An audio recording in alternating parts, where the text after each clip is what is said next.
Hello friends, welcome to Nagaveni Achar's kitchen.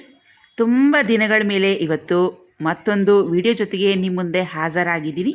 ಅದಕ್ಕೆ ಕಾರಣ ಕೂಡ ಇದೆ. ಇವತ್ತಿನ ವಿಡಿಯೋ ನಮ್ಮ ಫಾರ್ಮ್ ಹೌಸ್ ವಿಡಿಯೋ. ತುಂಬ ದಿನಗಳಿಂದ ವಿಡಿಯೋ ಹಾಕೋದಕ್ಕೆ ಆಗ್ತಾ ಇಲ್ಲ. ಸುಮಾರು ಜನ ಫ್ರೆಂಡ್ಸ್ ನನ್ನ ಕೇಳ್ತಾ ಇದ್ದೀರಾ ವಾಟ್ಸಪ್ನಲ್ಲಿ, ಫೇಸ್ಬುಕ್ನಲ್ಲಿ, ಹಾಗೆಯೇ ಡೈರೆಕ್ಟಾಗಿ ಸಿಕ್ಕಿದ್ರೂ ಕೂಡ ಕೇಳ್ತಾ ಇದ್ದೀರಾ ವಿಡಿಯೋ ಯಾಕೆ ಹಾಕ್ತಾ ಇಲ್ಲ, ಪ್ಲೀಸ್ ವಿಡಿಯೋ ಹಾಕಿ. ನಾನು ಯಾವಾಗಲೂ ನಿಮ್ಮ ಚಾನಲನ್ನು ಸರ್ಚ್ ಮಾಡ್ತಾ ಇರ್ತೀನಿ, ಹೊಸ ವಿಡಿಯೋಗಳಿಗೆ ಯಾಕೆ ಆಗ್ತಿಲ್ಲ ಅಂತ ಕಾರಣ ಕೇಳ್ತಾ ಇದ್ದೀರಾ. ಸೊ ಇದಕ್ಕೆಲ್ಲ ಕಾರಣ ನನ್ನ ಹೆಲ್ತ್ ಅಪ್ಸೆಟ್ ಆಗಿತ್ತು. ಸುಮಾರು ಒಂದು 20-25 ದಿನಗಳೇ ಆಯಿತು ನಾನು ಮಲಗಿ. ಸೊ ಈಗೊಂದು ಸ್ವಲ್ಪ ನಿಧಾನಕ್ಕೆ ಚೇತರಿಸ್ಕೊತಾ ಇದ್ದೀನಿ. ಫುಲ್ ಹೈ ಫೀವರ್ ಇತ್ತು, ತಲೆನೋವು, ಶೀತ, ಕಾಫ್ ಮತ್ತು ವೆದರ್ ಚೇಂಜ್ ಇರೋದ್ರಿಂದ ಈ ಥರ ಆಗಿತ್ತು. ವೈರಲ್ ಫೀವರ್ ಇತ್ತು. ಹಾಗಾಗಿ ತೋಟದ ಮನೆ ಕಡೆ ಬಂದು ತುಂಬ ದಿನಗಳೇ ಆಯಿತು. ನೋಡಿ ನಮ್ಮ ತೋಟದ ಮನೆ ಗಿಡಗಳ ಪರಿಸ್ಥಿತಿ ಹೇಗಾಗಿದೆ ನೋಡಿ. ಅಂದರೆ ಗಿಡ ತುಂಬ ಹಣ್ಣುಗಳಾಗಿದೆ. ಸೀಬೆ ಹಣ್ಣು ಆ ಭಾರಕ್ಕೆ ಆ ಗಿಡ ಫುಲ್ ಮಲಗಿಬಿಟ್ಟಿದೆ. ಅದನ್ನು ಸರಿಯಾಗಿ ನೋಡ್ಕೊಳಕ್ಕಾಗಿಲ್ಲ, ನಾವು ಈ ಕಡೆ ಬರೋದಕ್ಕೆ ಆಗಿಲ್ಲ, ನನ್ನ ಹೆಲ್ತ್ ಸರಿ ಇಲ್ದಿದ್ದ ಕಾರಣ. ನೋಡಿ ಗಿಡದ ತುಂಬ ಸೀಬೆ ಹಣ್ಣು ಬಿಟ್ಟಿದೆ, ಆ ಭಾರಕ್ಕೆ ಪಾಪ ಗಿಡ ಮಲಗಿಬಿಟ್ಟಿದೆ. ಅದೆಲ್ಲ ಇವಾಗ ಹಣ್ಣುಗಳೇನಿದೆ ಗಿಡದಲ್ಲಿ ಅದೆಲ್ಲ ಇವಾಗ ಕಿತ್ಕೋಬೇಕು. ಹಾಗೆಯೇ ಅದಕ್ಕೆ ಒಂದು ಸಪೋರ್ಟ್ಗೆ ಒಂದು ಕೌಗೋಲ್ ಕೂಡ ಕೊಡಬೇಕಾಗಿದೆ. ಇವಾಗ ನೋಡಿ ಸುಮಾರು ಹಣ್ಣುಗಳು ಗಿಡದಲ್ಲೇ ಹಣ್ಣಾಗ್ಬಿಟ್ಟಿದೆ. ಸುಮಾರು ಪಕ್ಷಿಗಳು ನಮ್ಮ ತೋಟಕ್ಕೆ ಬರುತ್ತೆ. ಸೊ ಹಾಗಾಗಿ ಹಣ್ಣುಗಳನ್ನು ಅರ್ಧ ತಿಂದು ಅಲ್ಲೇ ಅರ್ಧ ಬಿಟ್ಟೋಗಿದೆ. ನೋಡಿ ಸುಮಾರು ಹಣ್ಣುಗಳಿದೆ. ಹಾಗಾಗಿ ಈ ವರ್ಷ ನಾನು ವರಮಹಾಲಕ್ಷ್ಮಿ ಹಬ್ಬ ಮಾಡೋದಕ್ಕಾಗಲೇ ಇಲ್ಲ. ಹಬ್ಬದ ದಿನ ತುಂಬ ಹೆಲ್ತ್ ಅಪ್ಸೆಟ್ ಆಗಿಬಿಟ್ಟಿತ್ತು, ಮಲಗಿಬಿಟ್ಟಿದ್ದೆ. ಹಬ್ಬದ ದಿನ ಕೂಡ ಎದ್ದು ನಿಧಾನಕ್ಕೆ ಸ್ವಲ್ಪ ಆದರೂ ಹಬ್ಬ ಮಾಡೋಣ ಅಂತ ಟ್ರೈ ಮಾಡಿದೆ, ಆದರೆ ಆಗ್ತಾನೇ ಇರಲಿಲ್ಲ. ವೈರಲ್ ಫೀವರ್ ಆಗಿಬಿಟ್ಟಿತ್ತು. ಹಾಗಾಗಿ ವರಮಹಾಲಕ್ಷ್ಮಿ ಹಬ್ಬ ಮಾಡೋದಕ್ಕಾಗಲಿಲ್ಲ ಈ ವರ್ಷ. ಈ ಶ್ರಾವಣ ಶುಕ್ರವಾರಗಳೇನಿದೆ ಶ್ರಾವಣ ಮಾಸದಲ್ಲಿ, ಅದರಲ್ಲಿ ಯಾವುದಾದ್ರೂ ಒಂದು ಶ್ರಾವಣ ಶುಕ್ರವಾರ ನಾವು ಹಬ್ಬ ಮಾಡ್ಬೋದು. ಹಾಗಾಗಿ ನಾನು ಇನ್ನೂ 2 ಶ್ರಾವಣ ಶುಕ್ರವಾರ ಬಾಕಿ ಇದೆ. ಆ 2 ಶ್ರಾವಣ ಶುಕ್ರವಾರದಲ್ಲಿ ಯಾವಾಗ ನನಗೆ ಅನುಕೂಲ ಆಗುತ್ತೋ ಆವಾಗ ಒಂದಿನ ಹಬ್ಬ ಮಾಡಬೇಕು ಅಂತ ಅಂದ್ಕೊಂಡಿದ್ದೀನಿ.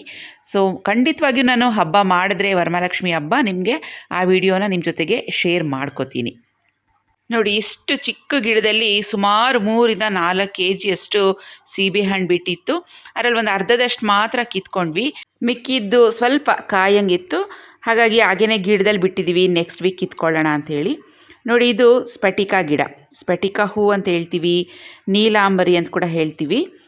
ಸುಮಾರು ಹೂಗಳು ಬಿಟ್ಟಿತ್ತು. ಇವಾಗ ಸೀಸನ್ ಇದೆ, ಆಗಸ್ಟ್ ಸೆಪ್ಟೆಂಬರಲ್ಲಿ ಈ ಸ್ಫಟಿಕ ಹೂ ಜಾಸ್ತಿ ಬಿಡುತ್ತೆ.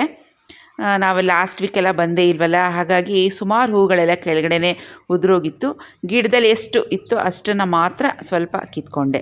ನೋಡಿ ಇವೆಷ್ಟು ಸೀಬೆ ಹಣ್ಣುಗಳು, ಹಾಗೆ ಸ್ಫಟಿಕ ಹೂವು ಮತ್ತು ಸ್ವಲ್ಪ ಮಾವಿನ ಸೊಪ್ಪು ಕಿತ್ಕೊಂಡಿದ್ದೀನಿ. ಆದರೆ ಈ ವಾರ ಹಬ್ಬ ಮಾಡೋಣ ಅಂತ ಕಿತ್ಕೊಂಡಿದ್ದೀನಿ. ನೋಡಿ ಒಂದೊಂದು ಸೀಬೆ ಹಣ್ಣು ಸುಮಾರು ಒಂದು 1/4 kg ಜಾಸ್ತಿನೇ ತೂಕ ಬರ್ತಿತ್ತು. ಇನ್ನು ಕೆಲವು ಸೀಬೆ ಹಣ್ಣುಗಳು ಪುಟ್ಟದಾಗಿದ್ದಾಗಲೇ ಹಣ್ಣಾಗ್ಬಿಟ್ಟಿತ್ತು. ಇನ್ನು ಕೆಲವು ದೊಡ್ಡ ಸೈಜ್ದು ಹಾಗೆ ಇತ್ತು. ಸುಮಾರು 2 ಗಿಡಗಳಿದೆ. ಇದು 2 ಗಿಡಗಳ ಸೀಬೆ ಹಣ್ಣು. ಬಾಳೆ ಎಲೆ ಹಾಗೂ ಬಾಳೆಕಂದು ಕಟ್ ಮಾಡ್ಕೊಳ್ಳೋಣ ಅಂತ ನೋಡಿದ್ವಿ. ನೋಡಿ ಬಾಳೆ ಎಲೆ ಪರಿಸ್ಥಿತಿ ಹೀಗಾಗಿದೆ. ಈ ವರ್ಷ ಸುಮಾರು ಮಳೆ, ಸಖತ್ ಮಳೆ, ಸಖತ್ ಗಾಳಿ ಇರೋದ್ರಿಂದ ಬಾಳೆ ಎಲೆ ಆ ಗಿಡದಲ್ಲೇ ಎಲ್ಲ ಹರಿದೋಗಿತ್ತು. ಹಾಗಾಗಿ ಬಾಳೆ ಎಲೆ ಬೇಕಿದ್ರೆ ಫ್ರೆಶ್ ಆಗಿಲ್ಲೇ ತೊಗೊಳ್ಳೋಣ ಅಂಥೇಳಿ ಬಾಳೆ ಎಲೆ ಕಟ್ ಮಾಡೋಕ್ಕೆ ಹೋಗಿಲ್ಲ. ಹಾಗೆಯೇ ಬಾಳೆಕಂದು ಕೂಡ ಏನು ಕಟ್ ಮಾಡೋಕ್ಕೆ ಹೋಗಲಿಲ್ಲ. ಈ ವರ್ಷ ಸಖತ್ ಮಳೆ ಆಗಿದೆ. ನಮ್ಮ ತೋಟದ ಮನೆ ಪಕ್ಕದಲ್ಲೇ ಒಂದು ಅರ್ಧ ಕಿಲೋಮೀಟರ್ ಅಷ್ಟು ದೂರದಲ್ಲಿ ಒಂದು ಕೆರೆ ಇದೆ. ಆ ಕೆರೆ ಕೂಡ ತುಂಬಿ ಕೋಡಿ ಹರಿದಿದೆ. ನಮ್ಮ ತೋಟದ ಮನೆ ಹಿಂದೆ ತನಕ ಬಂದುಬಿಟ್ಟಿದೆ ನೀರು. ಇನ್ನೊಂದು ಸ್ವಲ್ಪ ಹೆಜ್ಜೆಯಷ್ಟು ಡಿಫ್ರೆನ್ಸಲ್ಲಿದೆ ಅಷ್ಟೇ. ಆದರೆ ನಮ್ಮ ತೋಟದ ಮನೆ ಸ್ವಲ್ಪ ಹೈಟಲ್ಲಿದೆ, ಹಾಗಾಗಿ ಏನೂ ಭಯ ಇಲ್ಲ. ಅಲ್ಲಿವರೆಗೂ ಹರ್ಕೊಂಡು ಬಂದುಬಿಟ್ಟಿದೆ ಆ ಕೆರೆ ನೀರು. ನೋಡಿ ಫುಲ್ ಬಾಳೆ ಎಲೆ ಎಲ್ಲ ಹರಿದೋಗಿದೆ, ಒಂದು ಬಾಳೆ ಎಲೆನೂ ಸಿಕ್ಕಿಲ್ಲ. ಅಷ್ಟು ಗಾಳಿ, ಸಿಕ್ಕಾಪಟ್ಟೆ ಗಾಳಿ. ಸುಮಾರೊಂದು 3 ಬಾಳೆ ಗೊನೆ ಬಿಟ್ಟಿತ್ತು. ಅದರಲ್ಲಿ 1 ಗೊನೆ ಮಾತ್ರ ಕಟ್ ಮಾಡ್ಕೊಂಡಿದ್ದೀವಿ. ಇನ್ನು 2 ಹಾಗೆ ಬಿಟ್ಟಿದ್ದೀವಿ. ಅದು ಇನ್ನೊಂದು ಸ್ವಲ್ಪ ಪುಟ್ಟದಾಗಿತ್ತು.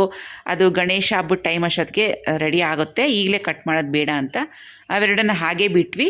ಸದ್ಯಕ್ಕೆ 1 ಬಾಳೆಗೊನೆ ಮಾತ್ರ ಕಟ್ ಮಾಡ್ಕೊಂಡ್ವಿ. ನಮ್ಮ ಹಸ್ಬೆಂಡ್ ಕಟ್ ಮಾಡ್ಕೊತಾ ಇದ್ದಾರೆ. ಮಚ್ಚೆಲ್ಲೋ ಇಟ್ಬಿಟ್ಟಿದ್ದೀವಿ ಲಾಸ್ಟ್ ಟೈಮ್ ಬಂದಾಗ.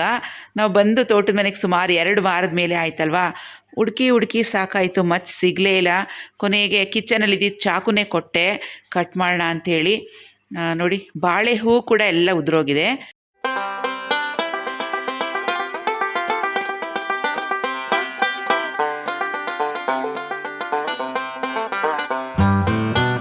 ನಮ್ಮ ಫಾರ್ಮ್ ಹೌಸ್ ವ್ಲಾಗ್ಸನ್ನು ಫಸ್ಟಿಂದ ಫಾಲೋ ನೋಡ್ತಿರೋರಾದರೆ ಗೊತ್ತಾಗುತ್ತೆ. ಈ ಬಾಳೆಗೊನೆ ಎಲ್ಲ ನಮ್ಮ 2ನೇ ಮಗ ಚರಣ್ ತುಂಬ ಆಸೆಯಿಂದ ಹಾಕ್ದ.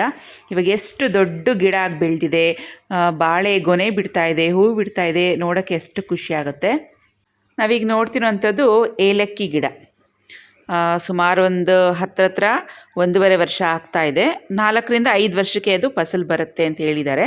ಸೊ ಇನ್ನೂ ಟೈಮ್ ಇದೆ, ಹಾಗೆ ಬಿಟ್ಟಿದ್ದೀವಿ. ಈಗ ನಾವು ನೋಡ್ತಾ ಇರೋದು ಅಡಿಕೆ ಸಸಿ. ಇದು ಅರಿಶಿಣದ ಗಿಡ, ಟರ್ಮರಿಕ್ ಅಂತ ಏನು ಹೇಳ್ತೀವಿ. ಹಾಗೆ ಇದು ಪಲಾವ್ ಎಲೆ, ಪಾಂಡನ್ ಲೀವ್ಸ್ ಅಂತ ಕೂಡ ಹೇಳ್ತೀವಿ. ಇದು ಶ್ರೀಲಂಕಾ ಸೈಡ್ನಲ್ಲಿ ಅವರು ಎಲ್ಲ ರೆಸಿಪಿಗಳಿಗೆ ಈ ಎಲೆಯನ್ನು ಹಾಕ್ತಾರೆ. ನಾನು ಇದುವರೆಗೂ ಪಲಾವ್ ಬಿಟ್ಟು ಬೇರೆ ಯಾವುದಕ್ಕೂ ಹಾಕಿಲ್ಲ ಎಲೆ, ಟ್ರೈ ಮಾಡಬೇಕು. ಈ ಸಲ ಬಾಳೆಗೊನೆ ಅಂತೂ ತುಂಬ ಚೆನ್ನಾಗಿ ಬಿಟ್ಟಿತ್ತು. ಹಣ್ಣುಗಳಂತೂ ಸರಿಯಾದ ಸೈಜ್ಗೆ ಸ್ವಲ್ಪ ಚೆನ್ನಾಗಿ ದಪ್ಪವಾಗಿ ಹೆಲ್ತಿಯಾಗಿ ಬೆಳೆದಿತ್ತು. ಇದಕ್ಕೆ ಪ್ರೀವಿಯಸ್ ಬಾಳೆಗೊನೆ ಏನಿತ್ತು ಅದೊಂದು ಸ್ವಲ್ಪ ಹಣ್ಣುಗಳಷ್ಟು ದಪ್ಪ ಇರಲಿಲ್ಲ, ಸ್ವಲ್ಪ ಪುಟ್ಟದಾಗಿತ್ತು. ನೋಡಿ ಈ ಸತಿ ಏಲಕ್ಕಿ ಹಣ್ಣಂತೂ ನೋಡಿ ತುಂಬ ಚೆನ್ನಾಗಿ ಬಿಟ್ಟಿತ್ತು. ನೋಡೋಕ್ಕೆ ತುಂಬ ಚೆನ್ನಾಗಿತ್ತು, ಮುತ್ತು ಪೋಣಿಸ್ದಂಗೆ ಲೈನಿಗೆ ನೋಡಿ ಎಷ್ಟು ಚೆನ್ನಾಗಿದೆ ಅಲ್ವಾ. ಸೊ ಬಾಳೆಗೊನೆ ಕೂಡ ರೆಡಿಯಾಗಿದೆ. ನಮ್ಮ ಹಸ್ಬೆಂಡ್ ತೋಟದಲ್ಲಿರುವಂಥ ಹೂಗಳನ್ನೆಲ್ಲ ಕಿತ್ಕೊಂಬಂದು ಕೊಟ್ಟರು. ಸೊ ತೋಟದ ಮನೇಲಿರುವಂಥ ದೇವ್ರಿಗೂ ಸಹ ಈಗ ಪೂಜೆ ಮಾಡಬೇಕಾಗಿದೆ. ಸೊ ನನ್ನ ಹೆಲ್ತ್ ಇನ್ನೂ ಸ್ವಲ್ಪ ಅಷ್ಟು ಸರಿ ಹೋಗಿಲ್ಲ, ಇನ್ನೂ ಸ್ವಲ್ಪ ಸುಸ್ತು ಹಾಗೇ ಇದೆ. ಹಾಗಾಗಿ ಲೈಟಾಗಿ ಕಸ ಎಲ್ಲ ಗುಡಿಸಿ ಕ್ಲೀನ್ ಮಾಡಿಕೊಂಡು ದೇವ್ರ ಪೂಜೆಯನ್ನು ಮಾಡಿದೆ. ತುಂಬ ದಿನ ಕೂಡ ಆಗೋಗಿತ್ತಲ್ವ ನಾವು ತೋಟದ ಮನೆಗೆ ಬಂದು, ಹಾಗಾಗಿ ಇಲ್ಲೆಲ್ಲ ತುಂಬ ಡಸ್ಟ್ ಆಗೋಗಿತ್ತು. ಡಸ್ಟೆಲ್ಲ ಕ್ಲೀನಾಗಿ ತೆಗೆದು ದೇವ್ರ ಪೂಜೆ ಮಾಡಿದ್ದೀನಿ.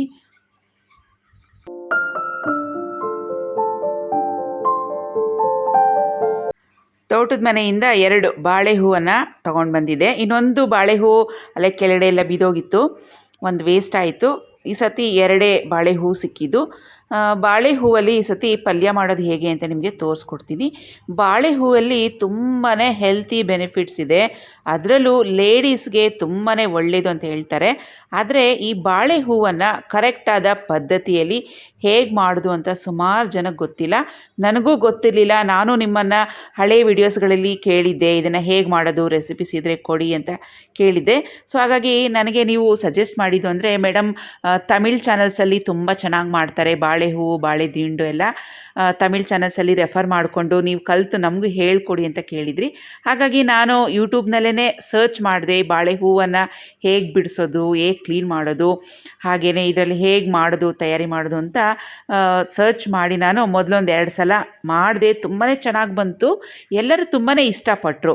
ನಾನು ಅಂದ್ಕೊಂಡಿದ್ದೆ ಹೊಸ ಥರ ಖಾದ್ಯ ಮಾಡ್ತಾಯಿದ್ದೀನಿ, ಎಲ್ಲರಿಗೂ ಫ್ಯಾಮಿಲೀಲಿ ಇಷ್ಟ ಆಗುತ್ತೋ ಇಲ್ವೋ, ಹೇಗಿರುತ್ತೋ ಅಂತ ಮಾಡಿದ್ದೆ. ಅದು ತುಂಬಾ ಚೆನ್ನಾಗಿತ್ತು, ಟೇಸ್ಟ್ ವಿಭಿನ್ನವಾಗಿತ್ತು. ಬನ್ನಿ ಇವತ್ತು ನಿಮ್ಮ ಜೊತೆಗೆ ಈ ಬಾಳೆ ಹೂವಿನ ಪಲ್ಯ ಹೇಗೆ ಮಾಡೋದು ಅಂತ ಶೇರ್ ಮಾಡ್ಕೊತೀನಿ.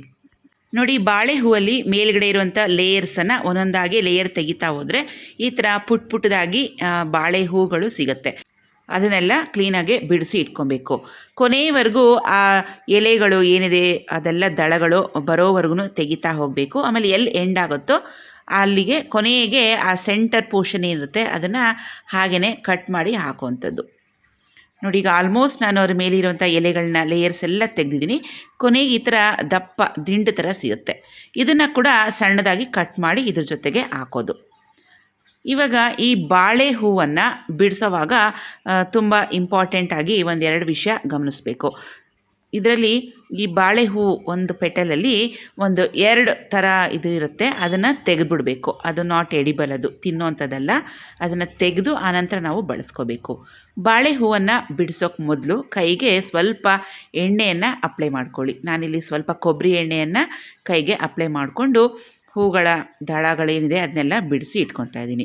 ಈಗ ನೋಡಿ ತುಂಬಾ ಇಂಪಾರ್ಟೆಂಟು, ಒಂದು ದಳದಲ್ಲಿ ಈ ಥರ ಚಿಕ್ಕದಾಗಿರುವಂಥ ಒಂದು ಪೆಟಲ್ ಥರ ಸಿಗುತ್ತೆ, ಅದನ್ನು ಬಿಡಿಸ್ಕೊಂಡು ಆಮೇಲೆ ಅದರ ಮಧ್ಯಭಾಗಕ್ಕೆ ಒಂದು ಪೋಲ್ಯಾಂಡ್ ಅಂತ ಹೇಳ್ತೀವಿ, ಒಂದು ಕಡ್ಡಿಗೆ ಅದ್ರ ಮೇಲೆ ಟೋಪಿ ಥರ ಇರುತ್ತೆ, ಅವೆರಡನ್ನ ತೆಗೆದುಬಿಡ್ಬೇಕು ನಾವು.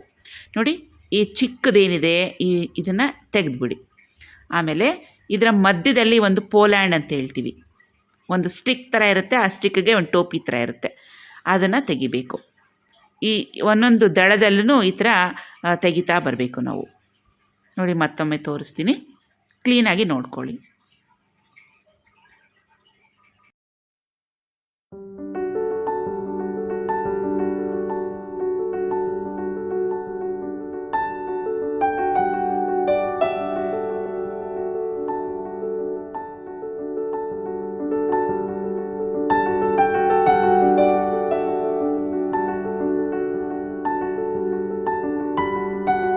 ಬಾಳೆ ಹೂವು, ಬಾಳೆ ದಿಂಡು ಈ ಥರದ್ದೆಲ್ಲ ನಾವು ಹೆಚ್ಚಾಗಿ ಸೇವಿಸೋದ್ರಿಂದ, ಅದರಲ್ಲೂ ಮುಖ್ಯವಾಗಿ ಹೆಣ್ಮಕ್ಳು ಸೇವಿಸಿದ್ರೆ ತುಂಬಾ ಒಳ್ಳೆಯದು. ಹೊಟ್ಟೆಯಲ್ಲಿ ಯಾವುದಾದ್ರೂ ಹಳೆಯದಾದ ಕಲ್ಲು ಅಂತ ಹೇಳ್ತೀವಿ, ಇಲ್ಲ ಕೂದಲು, ಇವೆಲ್ಲ ಇದ್ದರೆ ಈ ಥರ ನಾವು ಪದಾರ್ಥ ಸೇವಿಸೋದ್ರಿಂದ ಆ ವೇಸ್ಟೇಜ್ ಎಲ್ಲ ನಮಗೆ ಆಚೆ ಬಂದ್ಬಿಡುತ್ತೆ. ತುಂಬಾ ಒಳ್ಳೆಯದು ಆರೋಗ್ಯಕ್ಕೆ. ನೋಡಿ, ಈ ಬಾಳೆ ಹೂವಲ್ಲಿ 3 ಸ್ಟೇಜಸ್ ಇರುತ್ತೆ. ಒಂದು ಆಗಲೇ ತೋರಿಸಿದ್ನಲ್ವ, ಅದೊಂದು ಸ್ವಲ್ಪ ಬಲ್ತಿರೋಂಥದ್ದು ಪಿಂಕ್ ಕಲರಲ್ಲಿರುತ್ತೆ. ಈಗ ನಾವು ನೋಡ್ತಿರೋಂಥದ್ದು ಸೆಕೆಂಡ್ ಸ್ಟೇಜ್. ಅದು ಈ ಥರ ಬಾಳೆ ಹೂವಲ್ಲಿ ಟಾಪಲ್ಲಿ ಯೆಲ್ಲೋ ಕಲರ್ ಇರುತ್ತೆ. ನೋಡಿ, ಈ ರೀತಿಯಾಗಿ ಚಾಕುಲಿ ಲೈಟಾಗಿ ಕಟ್ ಮಾಡಿಕೊಂಡು ಈ ಥರ ಎಳೆದ್ಬಿಟ್ರೆ ಅದು ಪೋಲ್ಯಾಂಡ್ ಸಮೇತವಾಗಿ ಬಂದ್ಬಿಡುತ್ತೆ. ಇಷ್ಟೇ, ತುಂಬಾ ಈಸಿ. ಆದರೆ ತುಂಬ ತಾಳ್ಮೆಯಿಂದ ನಾವು ಇದನ್ನು ಮಾಡಬೇಕಾಗಿದೆ. ನಾವು ಇದನ್ನು ಎಷ್ಟು ತಾಳ್ಮೆಯಿಂದ ಚೆನ್ನಾಗಿ ಮಾಡ್ತೀವೋ ಅಷ್ಟು ನಮ್ಮ ಆರೋಗ್ಯಕ್ಕೆ ಒಳ್ಳೆಯದೇ ಅಂತಲೇ ಅಂದ್ಕೊಳ್ಳೋಣ. ನೋಡಿ, ಈ ಥರ ಇದನ್ನು ರೆಡಿ ಮಾಡಿ ಇಟ್ಕೊಳ್ಳೋಣ. ಇಷ್ಟು ಕ್ಲಿಯರಾಗಿ ನಿಮಗೆ ಪದೇ ಪದೇ ಯಾಕೆ ತೋರಿಸ್ತಾ ಇದ್ದೀನಿ ಅಂತ ಹೇಳಿದ್ರೆ, ಈ ಬಾಳೆ ಹೂವನ್ನು ಪ್ರತಿಯೊಬ್ಬರೂ ತಿನ್ನಲಿ, ಇದರ ಹೆಲ್ತಿ ಬೆನಿಫಿಟ್ಸು ಎಲ್ಲರಿಗೂ ಸಿಗಲಿ, ನೀವು ಕಲ್ತ್ಕೊಳ್ಳಿ ಅನ್ನೋ ಕಾರಣಕ್ಕೋಸ್ಕರ ನಾನು ಇದನ್ನು ಪದೇ ಪದೇ ತೋರಿಸ್ತಾ ಇದ್ದೀನಿ. ತುಂಬಾ ಒಳ್ಳೆ ರೆಸಿಪಿ ಇದು. ಖಂಡಿತವಾಗಿಯೂ ನೀವು ಟ್ರೈ ಮಾಡಿ. ನಿಮ್ಮ ಡೈಲಿ ಡಯೆಟ್ನಲ್ಲಿ ಇದನ್ನು ಒಂದು ತರಕಾರಿ ರೀತಿಯಾಗಿ ನೀವು ಸೇರಿಸ್ಕೊಳ್ಳಿ. ಇದುವರೆಗೂ ಯಾರೆಲ್ಲ ಇದನ್ನು ಸೇವಿಸ್ತಾ ಇದ್ದೀರಾ ಅವ್ರಿಗೆ ಗೊತ್ತಿರುತ್ತೆ ಇದರ ಹೆಲ್ತಿ ಬೆನಿಫಿಟ್ಸ್. ಹಾಗೆಯೇ ಹೊಸಬ್ರು ಯಾರು ಇರ್ತಾರೆ ಅಂದರೆ ಈ ತರಕಾರಿನ ಯಾವತ್ತೂ ತಿಂದೇ ಇರೋಂಥವ್ರು ತಿನ್ನಿ, ತುಂಬ ಒಳ್ಳೆಯದು ಅಂತ ನಾನು ನಿಮಗೆ ರೆಕಮೆಂಡ್ ಮಾಡ್ತೀನಿ. ಇವಾಗ ಈ ರೀತಿ ಕ್ಲೀನ್ ಮಾಡಿ ಇಟ್ಕೊಂಡಿರೋದನ್ನೆಲ್ಲ ಸಣ್ಣದಾಗಿ ಕಟ್ ಮಾಡಿಕೊಂಡು ಒಂದು ಪಾತ್ರೆಗೆ ನೀರಿಟ್ಕೊಂಡು ಆ ನೀರೊಳಗೆ ಹಾಕಿಟ್ಕೋಬೇಕು. ಇಲ್ಲಾಂದರೆ ಈ ಬಾಳೆ ಹೂವು ಏನಿದೆ ಇದೆಲ್ಲ ಬೇಗನೆ ಕಪ್ಪಗಾಗೋಗುತ್ತೆ. ಬಾಳೆ ದಿಂಡು, ಬಾಳೆ ಹೂವು ಇಂಥದ್ದೆಲ್ಲ ಸ್ವಲ್ಪ ಬೇಗ ಕಪ್ಪಗಾಗುತ್ತೆ. ಆದ್ದರಿಂದ ಇವನ್ನೆಲ್ಲ ಕಟ್ ಮಾಡ್ಕೊಂಡ್ಮೇಲೆ ನೀರಿಗೆ ಹಾಕಿಟ್ಕೋಬೇಕು. ನೋಡಿ, ಈ ಬಾಳೆ ಹೂ ಇದು ಫಸ್ಟ್ ಸ್ಟೇಜ್ದಲ್ವಾ, ಇದನ್ನು ಸಹ ಇದೇ ಥರನೇ ಸಣ್ಣದಾಗಿ ಕಟ್ ಮಾಡ್ಕೊಂಡು ಇವಾಗ ಒಂದು ನೀರಿಗೆ ಹಾಕಿ ಇಟ್ಕೊಳ್ಳೋಣ.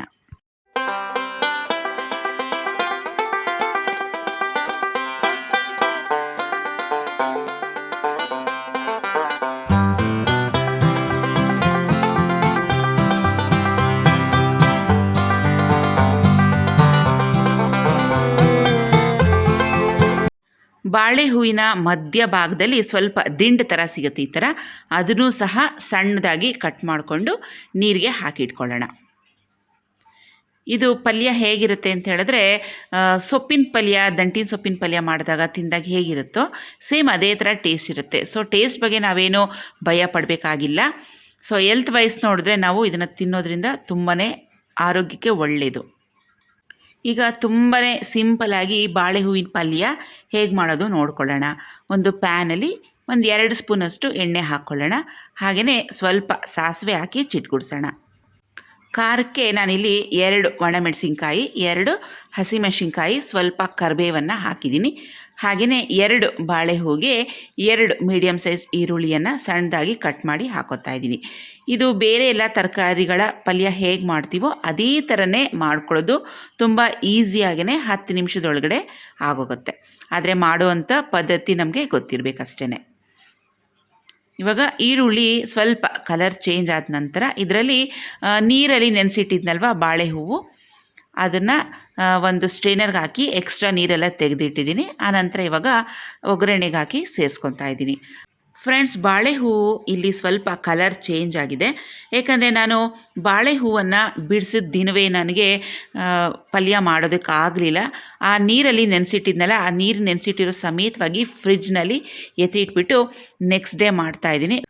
ಸೊ ಡಾಕ್ಟರ್ ಹತ್ರ ಅಪಾಯಿಂಟ್ಮೆಂಟ್ ಇತ್ತು, ನಾನು ಅಲ್ಲಿಗೆ ಹೋಗಬೇಕಾಯಿತು ಅರ್ಜೆಂಟಾಗಿ.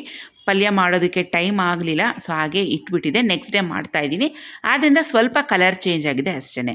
ಈ ಒಗ್ಗರಣೆಯಲ್ಲಿ ಈ ಬಾಳೆ ಹೂವನ್ನು ಹಾಕಿ ಫ್ರೈ ಮಾಡಿ ಸ್ವಲ್ಪ ಉಪ್ಪು ಹಾಕಿ ಅನಂತರ ಒಂದು ಅರ್ಧ ಗ್ಲಾಸ್ ನೀರನ್ನು ಹಾಕಿಬಿಟ್ಟು ಸಿಮ್ ಫ್ಲೇಮ್ ಇಟ್ಬಿಟ್ಟು 10 ನಿಮಿಷ ಬೇಯಿಸ್ಕೊಳ್ಳೋಣ. 10 ನಿಮಿಷದ ನಂತರ ಅದರಲ್ಲಿರುವಂಥ ನೀರಿನ ಅಂಶ ಎಲ್ಲ ಹಿಂಗೋಗಿದೆ. ತುಂಬಾ ಈಸಿ ಇದು. ಕೊನೆಯಲ್ಲಿ ಸ್ವಲ್ಪ ಹಸಿ ತೆಂಗಿನಕಾಯಿ ತುರಿಯನ್ನು ಸೇರಿಸ್ಕೊಳ್ಳಿ. ನಮ್ಮ ಬಾಳೆ ಹೂವಿನ ಪಲ್ಯ ರೆಡಿಯಾಗುತ್ತೆ. ಈ ಬಾಳೆ ಹೂವಿನ ಪಲ್ಯ ಚಪಾತಿ ಜೊತೆಗೆ ತುಂಬಾ ಚೆನ್ನಾಗಿರುತ್ತೆ. ಒಮ್ಮೆ ಖಂಡಿತವಾಗಿಯೂ ಟ್ರೈ ಮಾಡಿ. ಫ್ರೆಂಡ್ಸ್, ವರಮಹಾಲಕ್ಷ್ಮಿ ಹಬ್ಬಕ್ಕೆ ಅಂತ ನಾನು ಸುಮಾರಷ್ಟು ಶಾಪಿಂಗ್ ಮಾಡಿದ್ದೆ, ಆದರೆ ಹಬ್ಬ ಮಾಡೋಕ್ಕಾಗಲಿಲ್ಲ. ಖಂಡಿತವಾಗಿಯೂ ಈ ಶ್ರಾವಣ ಶುಕ್ರವಾರ, ಸಂಪತ್ ಶುಕ್ರವಾರ ಅಂತ ಹೇಳ್ತಾರೆ, ಇನ್ನು 2 ಶುಕ್ರವಾರ ಬಾಕಿ ಇದೆ. ಯಾವುದಾದ್ರು ಒಂದು ಶುಕ್ರವಾರ ಖಂಡಿತವಾಗಿಯೂ ನಾನು ಪೂಜೆ ಮಾಡೇ ಮಾಡ್ತೀನಿ.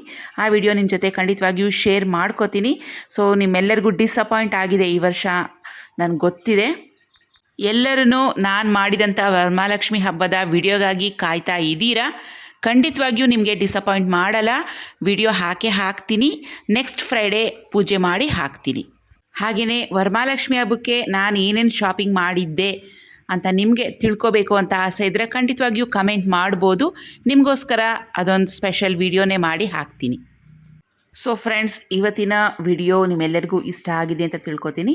ಸೊ ಮತ್ತೆ ಭೇಟಿಯಾಗೋಣ ನಮ್ಮ ಮುಂದಿನ ಇನ್ನೊಂದು ವಿಡಿಯೋದಲ್ಲಿ. ಸೊ ಅಲ್ಲಿವರೆಗೂ take care and bye friends. Thank you for watching my video.